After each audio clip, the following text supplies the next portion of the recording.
Most people trying to manifest money have never once measured themselves. They collect techniques, they collect explanations, they collect teachers, and they never sit down and ask the only question that actually predicts the outcome, which is, what state am I currently in, and would that state produce the life I am asking for? So today I am not giving you a technique, I am giving you a diagnostic. 6 signs that tell you whether your mind is actually ready for money or whether it is still built for the amount you have right now. And they are not things you do. They are things you can do effortlessly without arranging yourself first. That distinction matters, and it will become obvious as we go. If you can do all 6, money is already on its way to you, and there is nothing else you need to learn. If you can do 4, you are closer than you think, and the remaining 2 are probably the exact bottleneck. If you can do 1 or none, that is not a reason to feel anything about yourself. It is simply a starting position, and a starting position you can see is a starting position you can move. Now the warning, and I want to give it before we begin so you are watching for it, number 3 takes almost everybody out. Not beginners, everybody. People who have studied this material for 10 years fail number 3 every single day and have never once noticed they were doing it. It is the most common of the 6, the most invisible, and the most expensive. So when we get there, be honest with yourself, because that one is probably your actual bottleneck. One more thing before we start, because it determines whether this video is useful to you or just interesting. You cannot practice these. That is the entire point of them. Every one of these 6 is a capacity, not a behavior. A behavior can be performed by anyone with enough discipline. A capacity is either present or it is not, and it reveals itself in the half second before your discipline has time to arrive. This is why they work as a measurement. You can fake a morning routine. You can fake gratitude. You can fake speaking abundantly. You cannot fake the first half second of a reaction, and the first half second is where your assumption lives. Neville said the test of a state is not what you say about it. It is how you respond when you are not preparing to be observed. These 6 are simply that principle turned into something you can actually check. And there is a reason I am giving you signs instead of another method. You do not have a method problem. You have never had a method problem. You have been given the correct instruction many times in many forms by many people, and the instruction slid off because the man receiving it was in a state that could not hold it. A technique applied by a man who assumes lack becomes a lack technique. It gets used as a way to fix, to repair, to escape. Same words, same practice, opposite direction. So the useful question is never which method. It is which man is doing it. And these 6 tell you which man is currently doing it. Let us begin. The first one, you can hear about someone else's money without a delay in your reaction. Someone tells you they closed something big. A friend mentions a purchase. Someone in your family suddenly has more than you expected them to have. Watch what happens in the first half second. There is a group of people for whom nothing happens. Not because they are enlightened, because there is no mechanism in them that ranks. The information arrives as information, the way you would receive news about the weather in another city. Interesting, unrelated, filed, done. And there is a group of people for whom something quick and quiet happens first, and then a socially acceptable response is produced immediately after. The congratulation is real, but it was assembled. There was a gap, however small, between the news landing and the warmth arriving. And in that gap something was calculated. You know which one you are. You know it right now, because you can feel the memory of the last time it happened. That gap is the most reliable financial diagnostic I know, and it has nothing to do with jealousy as a character flaw. It is not a moral problem. It is a structural one. The gap exists because your mind is operating on a fixed pool model. It treats the total amount of money available as a set quantity that is being distributed, which means another person's gain must be somewhere in the accounting related to your position. If that model is running underneath your thinking, every technique you apply on top of it is being applied inside a world where wealth is a competition you are currently losing.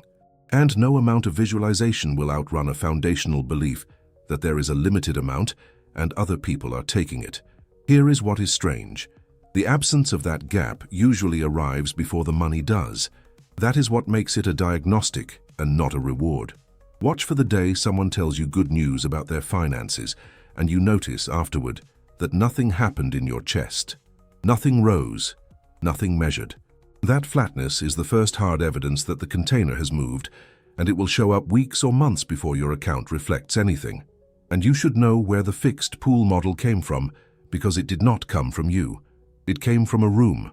Somewhere in your history there was a table where the amount was genuinely limited, and there were more people than portions, and everyone at that table understood, without saying it, that one person taking more meant another person taking less. That was true in that room, it was accurate, it was survival arithmetic, and it worked. Then you grew up and left the room, and the arithmetic came with you, and it never got updated, because nobody updates the rules that kept them safe. So now you are operating in a world with no fixed table, running software written for a table, and every time somebody near you does well, the old arithmetic fires and tells you that your portion just got smaller. That is why the reaction is so fast. It is older than your thinking. It arrives before you have the chance to be the generous person you actually are. This is important, because if you think that reaction means you are a bad person, you will spend your energy on guilt, and guilt is expensive and produces nothing. It does not mean you are envious, it means you are still running the table. And there is a second layer to this one that most people never look at, which is who you compare against. You do not compare yourself to everyone. Nobody does. You have a range, and the range is narrow. A billionaire produces almost no reaction in you, because he is so far outside your bracket that no comparison is attempted. But a person who was recently where you are, and is now slightly ahead, produces a very sharp reaction. That sharpness is not about them. It is a map of your assumed ceiling. The people who bother you are the ones standing at the edge of what you consider possible for someone like you. So if you want to see your ceiling with total clarity, do not ask what you want. Ask who irritates you. The answer is uncomfortable, and it is extremely accurate. The second one, you can turn down money that does not fit. Now I want to be careful here, because this is the sign most likely to be misused by someone in a genuinely difficult position. I'm not telling you to refuse income you need. I'm telling you to observe your relationship with the possibility. There are two men. Both are offered work that pays, but pays poorly and would cost them something. Time, direction, standing. The first man evaluates it and declines, and there is no drama in the declining. It simply does not fit what he is doing, so it is not for him, and the conversation ends without residue. The second man cannot decline. Not because the money is essential, because saying no to money produces something close to panic in him. There is a voice that says you cannot afford to refuse. There is a fear that if he lets this one go, nothing else will come. And so he says yes, and then spends the next several weeks resenting it, and then explains to everyone that he had no choice. He did have a choice. What he did not have was the assumption of supply. That is what refusal actually measures. Not confidence, not standards. Supply. A man who assumes there is more can let something pass. A man who assumes this might be the last one cannot let anything pass. And so his life fills up with things he agreed to out of fear, and the filling leaves no space for anything larger to enter. This is the mechanism behind one of the most frustrating patterns in this work. People pray for a big opportunity, while their entire calendar is occupied by small ones they accepted out of fear. And then the big one arrives and they cannot take it, because they are contractually and emotionally committed to the small ones. So it passes, and they conclude that it did not work. Space is not a luxury. Space is a statement. An empty calendar in the hands of a man who assumes supply is not idleness. It is an open position. There is a version of this that shows up in ordinary conversation, and you can catch it today. Someone offers you something small, a meal, a ride, a favor with a cost attached to it. Watch whether you can receive it without immediately arranging to repay it. Most people cannot sit inside receiving for more than a few seconds. They must balance the ledger right away, because an open ledger where someone gave and they have not returned produces an unbearable feeling. That discomfort is the same mechanism at a smaller scale. It is a nervous system that does not tolerate being on the receiving end of a flow. And money is a flow that will always require you to be on the receiving end of it. If you cannot accept a coffee without a return move, the machinery that would let you accept something large is not built yet. Practice receiving small things badly. Say thank you and stop talking. Do not offer anything back in the same breath. It will feel wrong for about a week, and then something will loosen that you did not know was tight. The third one, and this is the one almost nobody passes, you can spend money without narrating why it was justified.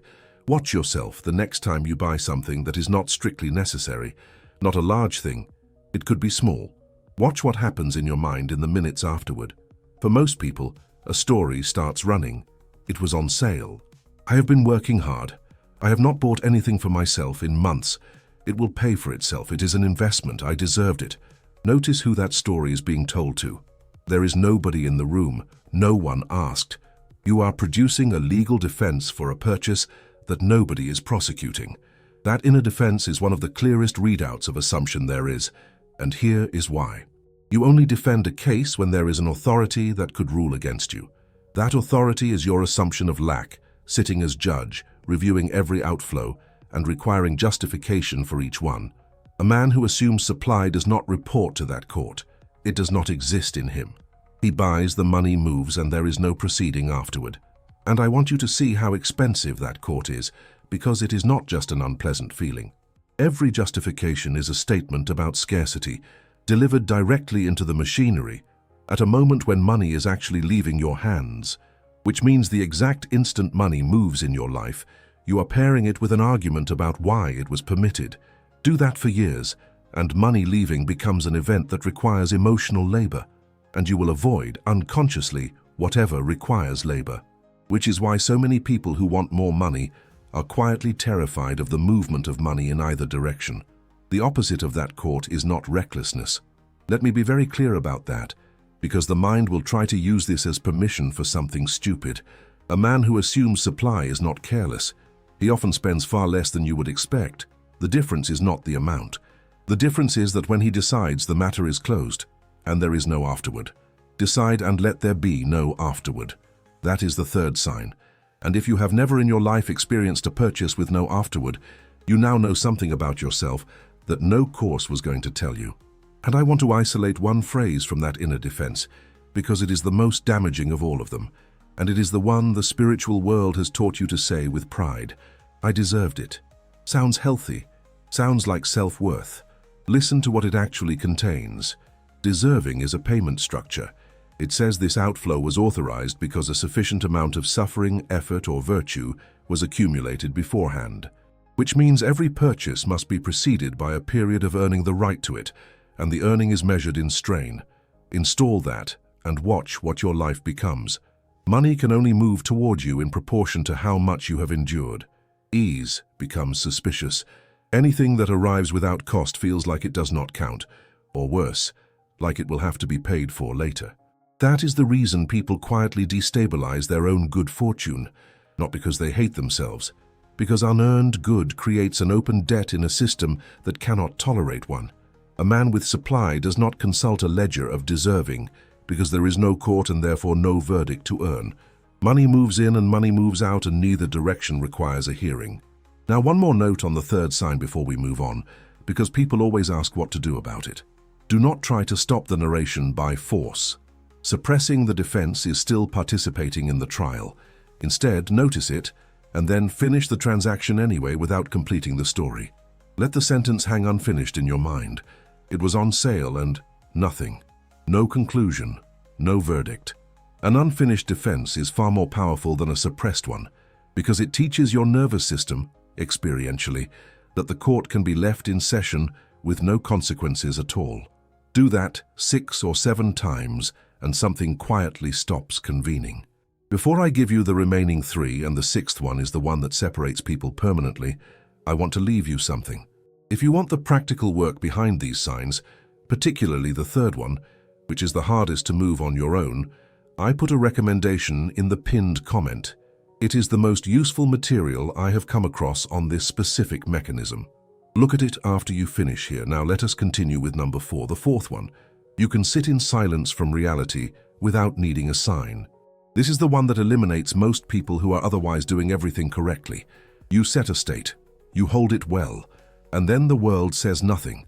No movement, no message, no small confirmation, just an ordinary week that looks exactly like every ordinary week before it. What happens in you during that silence is the whole game. There is a type of person for whom silence is neutral. It carries no information. Nothing has been communicated, so nothing needs to be interpreted and life continues. And there is a type of person for whom silence is a message, and the message is always the same one. It did not work. Nothing is coming. You were fooling yourself again. Notice that the silence is identical in both cases. The difference is entirely in what the man does with an absence. Absence is the single most misread thing in this entire practice. People treat empty space as evidence, when empty space contains no evidence by definition, and they do it because waiting is intolerable, and interpreting is a way to end the waiting. Even a bad conclusion feels better than an open one. A man will decide that he has failed simply to stop hanging in the unknown, and then he will feel a strange relief afterward, because at least the matter is settled.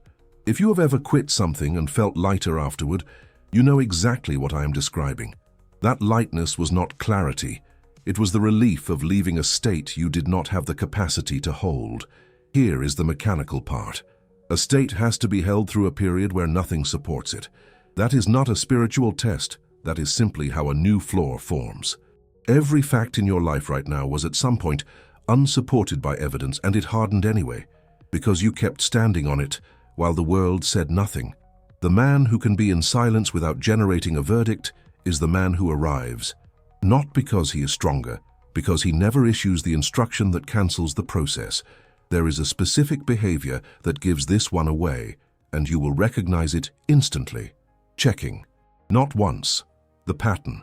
Opening the app, closing it, opening it again 40 minutes later. Refreshing an inbox that has no reason to have changed.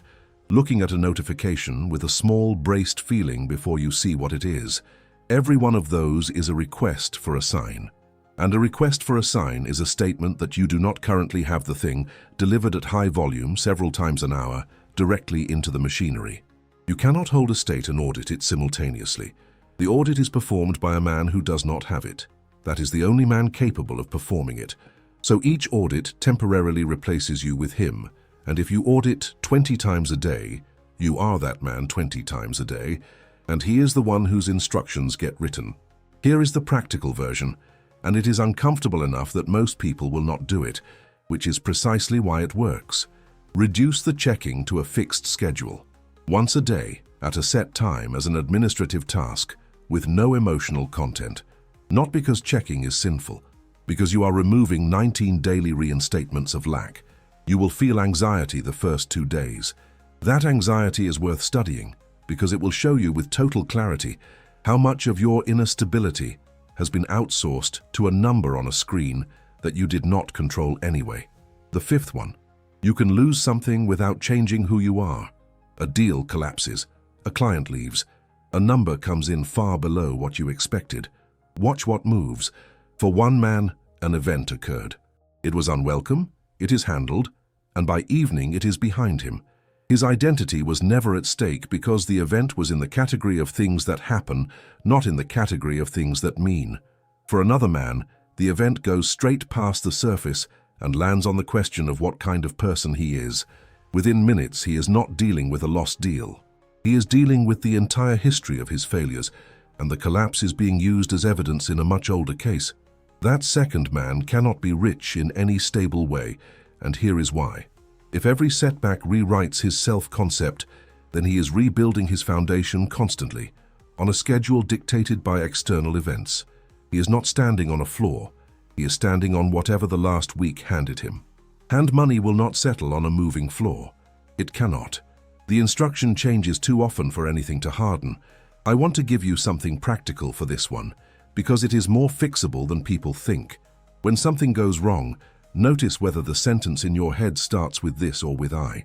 This did not work is an event. I cannot get this to work is an identity. Same situation. Two entirely different instructions being written into the machinery. You do not have to feel positive about a loss. You simply have to keep it in the category of events. Refuse to let it graduate into a statement about you. That refusal, practiced 10 or 12 times, will do more for your finances than anything you could recite in the mirror. There is a harder version of the fifth sign, and it is worth naming because it catches people who think they have already passed. Can you lose something without telling anyone? Watch what happens the next time something goes wrong. There is a pull to report it, to tell a partner, a friend, a group chat, and the reason is almost never practical. You are not seeking a solution. You are seeking a witness, because a loss that has been witnessed feels finished, and an unwitnessed loss keeps circulating in you. But look at what the telling actually does. You rehearse the event in language. You select the details. You produce a version of yourself as the person to whom this happened, and every listener who responds with sympathy confirms that version, warmly, sincerely, and permanently. A story told 3 times is no longer an event. It is a piece of identity, and now it has social reinforcement holding it in place. I am not telling you to be isolated or to carry difficulty alone as some kind of discipline. I am telling you to notice the difference between solving a problem with someone and installing it with someone. One ends the matter. The other guarantees it stays. Try this once. Something goes wrong and you handle it and you tell nobody. Not out of pride, out of economy. And notice how much smaller the event turns out to be when it is never converted into a story. The 6th one, and this is the one that separates people permanently. You can be bored by money. Everything in your training says the opposite. You were taught to be passionate about your goal, to feel it intensely, to want it with your whole body.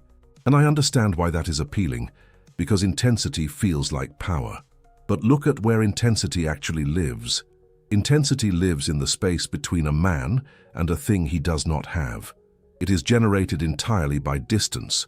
Remove the distance, and the intensity has nothing to feed on. This is why nobody is passionate about their own kitchen. Nobody sits in a chair and feels a surge about the roof over their head. Possession is quiet. Possession is almost dull, so when money is still exciting to you, that excitement is not a sign of alignment. It is a measurement of separation, and it is a precise one. The more electricity a subject carries for you, the further away you are assuming it to be. The men who have it do not find it interesting. They talk about it the way you talk about scheduling. It is logistics. It is Tuesday. And this is exactly why their conversations about money are so unsatisfying to you. You come to them looking for the charge, and they have none to give you, because the charge was never in the money. It was in your distance from it. This is also why the last stretch is so strange for people who actually make it through. The desire does not get fulfilled dramatically. It gets quieter. And most people, feeling that quiet, assume they have lost their drive and try to reignite the intensity, which reinstalls the distance, which resets the process. They interpret arrival as failure and manufacture the separation again, deliberately, and call it motivation. If your goal still gives you a rush, you are not close. When it becomes ordinary, when thinking about it feels like thinking about laundry, you are almost there. Boredom is the last checkpoint, and nobody told you that, which is why so many people turn around right in front of the gate. And there is a practical instruction hidden inside the 6th sign that almost nobody applies because it sounds like giving up. Make the subject smaller. Right now, money occupies an enormous amount of territory in your inner life. It is present in your morning, in your planning, in your conversations, in your practice, in the last thing you think about before sleep. You believe this is commitment. It is not commitment. It is proportion. And the proportion is telling the machinery something very specific, which is that this subject is unresolved. Resolved subjects take up almost no space. That is the definition of resolved. So the instruction is to deliberately shrink the footprint, fewer conversations about it, less content about it, including this kind, fewer plans that revolve around it. Not because thinking about money is harmful, but because the amount of room a subject occupies is itself a statement about its status, and you have been broadcasting unresolved for years. The strange thing is how quickly this produces a change in your actual behavior. A man who is not thinking about money constantly makes different decisions than a man who is. He is not calculating during conversations. He is not evaluating people by what they might provide. He is present in a way that other people can feel, and being around him is easier and easier. Men get offered more. You have probably met one. Someone with far less anxiety about this than you, doing far less strategizing, and somehow things keep arriving for him. You assumed he was lucky. He was simply not occupied. So let us count them. A reaction to other people's money with no delay. The ability to refuse what does not fit. Spending with no afterward. Silence without a verdict. Loss without identity. And boredom where the excitement used to be. Now the honest part. Most people listening to this past one, maybe two. That is not a failure. And it is not a reason for a long period of self-examination, which is itself just another way of staying in the problem while feeling productive about it. Here is what to do with a result like that. Do not attempt all 6. That is the instinct, and it is wrong because 6 simultaneous corrections is just a new performance, and performances collapse in about 9 days. Take the one that produced the strongest reaction while you were listening, not the one you think is most important, the one that made you uncomfortable. That discomfort is a location marker. It tells you where the container is actually being held in place, and the others are frequently downstream of it. Move that one and you will often find 2 or 3 of the others move on their own, because they were never independent to begin with. And understand what you are actually doing when you move one. You are not improving your personality. You are not becoming a better person. You are changing the state from which every future decision will be issued, which changes what you notice, which changes what you consider possible, which changes what you do, which changes what the world reports back to you. That is the whole chain, and it starts at a place nobody looks, which is how you responded in the first half second to something you did not choose. You have been trying to fix the last link for years. Let me tell you what it actually looks like when someone passes these, because the picture in your head is wrong, and the wrong picture will make you miss it when it happens to you. You are imagining a transformation, a day where you feel different. A morning where you wake up as somebody new and the world responds immediately. That is not how it arrives. It arrives as a series of absences. You will notice one afternoon that a piece of news about someone else's success passed through you and left nothing behind. You will notice that you said no to something without the usual internal argument and that you forgot about it within an hour. You will notice that you bought something 2 days ago and never once explained it to yourself. You will notice a quiet week where nothing arrived and you simply did not think about it. You will notice that a setback happened and you did not tell anyone, and it stayed the size it actually was. And you will notice with something close to disappointment that money has stopped being interesting to talk about. 6 absences, not one event, nothing to celebrate, nothing that would make a good story. And underneath those absences, the container will have moved, and the world will begin to report the new dimensions on its own schedule, in its own way, usually through a channel you were not monitoring. That is what makes this so difficult for people who came here for a feeling. There is no feeling at the end of it. There is a flattening. The dramatic emotional experience you were promised by an entire industry is the signature of the state you are trying to leave, not the state you are trying to reach. So do not wait for the surge. Watch for the silence in places that used to be loud. That silence is the entire result. One last thing, and then I will let you go. You are going to be tempted to grade yourself harshly on this. 6 items and you passed one, and there is a familiar voice that will use that as evidence in a case it has been building against you for a long time. Do not hand it the material. Look at what these 6 actually are.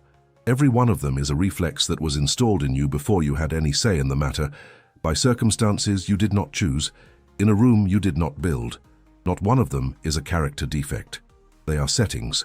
And settings are the only things in a human being that can genuinely be changed, which is why I gave you settings instead of virtues. A man cannot become worthy. There is no procedure for that. But a man can absolutely stop finishing the defense of a purchase, and he can absolutely leave a silence uninterpreted, and he can absolutely let a piece of news pass through him without ranking himself against it. Those are small, mechanical, and available today. And they are the entire distance between the person you are describing when you say, "I am trying to manifest money," and the person who no longer uses that sentence because the subject has gone quiet. Tell me in the comments which number caught you, just the number and one line about what happened when you heard it. I read these and they decide what I make next. And if it was number 3, say so, because I want to see how many of us are running that court every single day without ever once noticing that nobody is prosecuting anything.